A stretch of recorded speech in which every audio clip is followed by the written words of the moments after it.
ধন্যবাদ। আজকে আমরা এখানে সম্মিলিত হয়েছি একটি বিশেষ উদ্দেশ্য নিয়ে।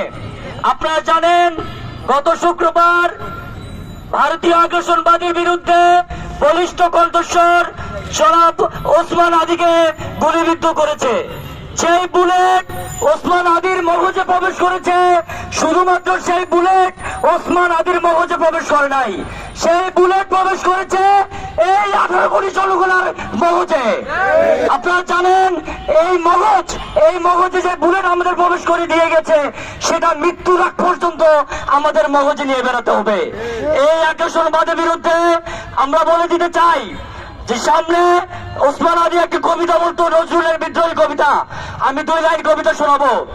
বিদ্রোহী রণক্রান্ত আমি সেই দিন হব শান্ত, যবে উৎপীড়িতের কন্দন রোল আকাশে বাতাসে ধরিবে না, অত্যাচারের খড়গ কৃপান ভীম রণভূমে রইবে না।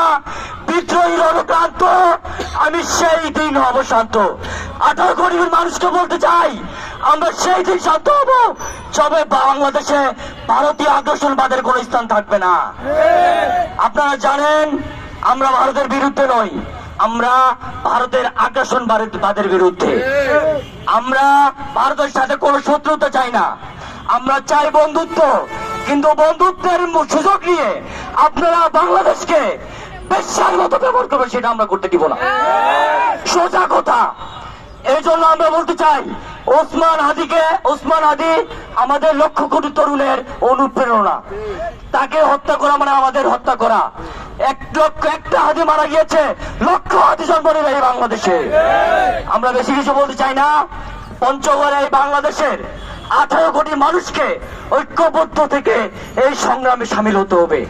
আমরা বাংলাদেশপন্থী যারা আছি তারা এই বাংলাদেশের সার্বভৌমত্ব টিকিয়ে রাখার জন্য জীবন দিতে হলে জীবন দিতে রাজি আছি ইনশাল্লাহ। আমরা এই বাংলাদেশকে ভারতীয় গোলামীর হাত থেকে এই বাংলাদেশকে আজাদি এনে দেব ইনশাল্লাহ।